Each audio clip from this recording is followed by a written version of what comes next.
Hello friends, તમારું સ્વાગત છે ગુજરાતી રસોઈની રંગતમાં.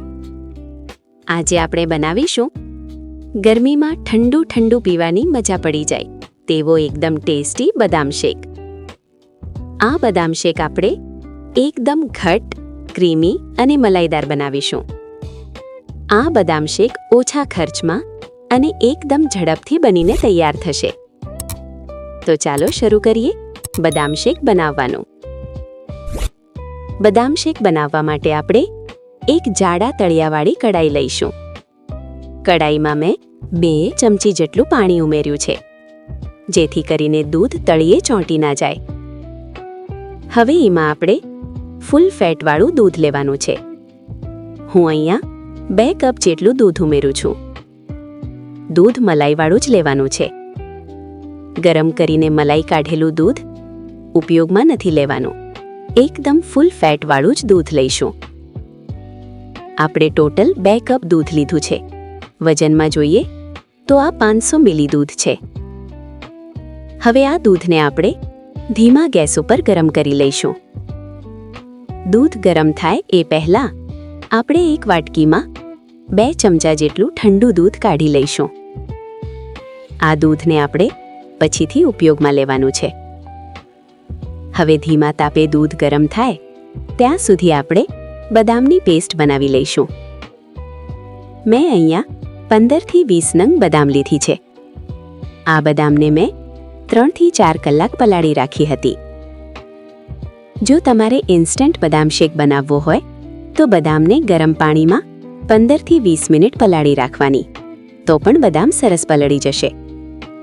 જો બદામ સારી રીતે પલળેલી હશે તો છોતરા એકદમ સરસ રીતે અલગ થઈ જશે. આ રીતે આપણે બધી બદામના છોતરા અલગ કરી લેવાના છે. તો હવે બધી જ બદામના છોતરા અલગ કરી લીધા છે. હવે આપણે એક મિક્સચર જાર લઈશું અને એમાં આપણે બધી બદામ ઉમેરી દઈશું.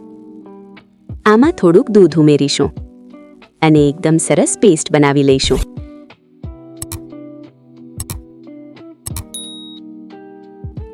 હવે આપણી પેસ્ટ બનીને તૈયાર થઈ ગઈ છે.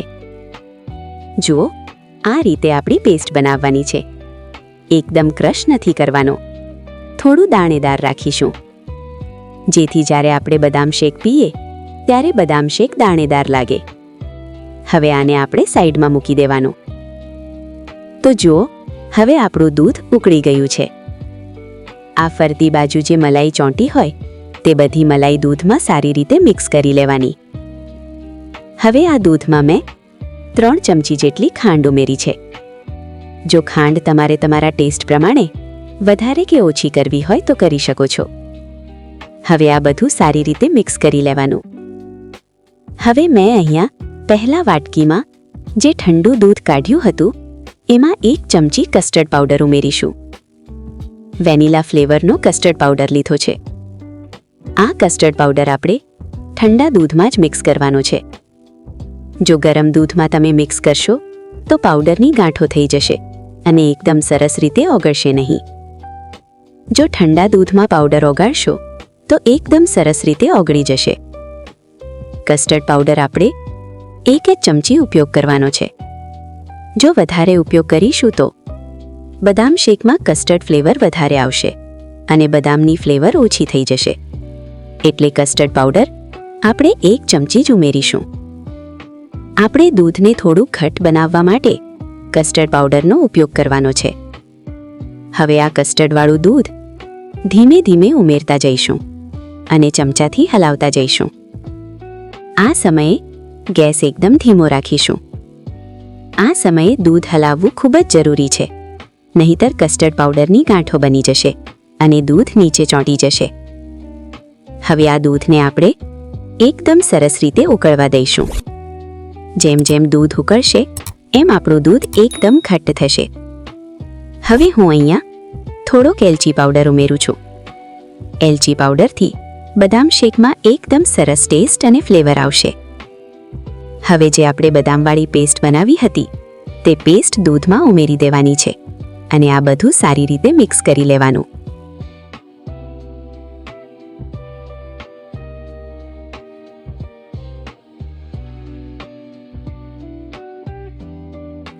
હવે આ સમયે હું અહીંયા 2 ચમચી જેટલા કાજુના ટુકડા અને 2 ચમચી જેટલા બદામના ટુકડા ઉમેરું છું, જેથી આપણા ડ્રાયફ્રૂટ દૂધમાં એકદમ સરસ સોફ્ટ થઈ જાય.